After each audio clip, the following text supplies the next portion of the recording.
C'est épouvantable cette année. Je comprends pas c'est quoi. Moi, je pense que c'est pas les nids de poules là maintenant. C'est même les nids d'éléphants, des girafes. Je sais pas, mais on peut pas toutes les éviter. C'est incroyable. C'est comme des dodanes. Oui. On arrive là, boum, boum, boum, boum. Pas le dire, des nids de mammouth. À part la politique, à part la météo, c'est l'autre sujet de discussion, les nids de poules. Marc-André, est-ce qu'il y en a à Québec, des nids de poules? Il y en a, mais pas mal moins là, que les images que je vois là, de Montréal. Mais pas nous, à Québec, il y a eu tellement une neige au mois de janvier, là, 93 cm au lieu de 60 habituellement. Peut-être que les nids de poules là, sont remplis par la neige. Là. On a des gros problèmes de déneigement là, ici. OK, c'est un autre problème. Mais, évidemment, Mathieu, il y a tellement une neige à Paris aussi, là, à 1 centimètre, donc il n'y a pas de...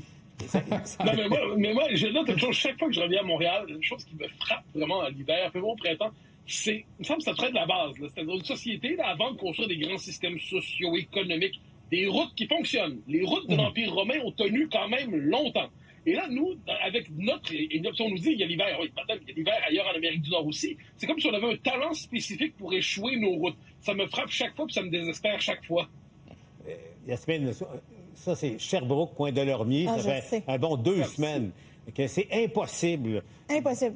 De ne pas, même 2-3 semaines, me dit-on, hein, impossible d'éviter un nid de poule. Tu sais, t'as beau zigzaguer, c'est un axe majeur de circulation. Bon, évidemment, l'administration municipale a les nouvelles à Montréal, on verra. Mais tu sais, c'est le temps de réaction également. Moi, j'ai une question pour vous.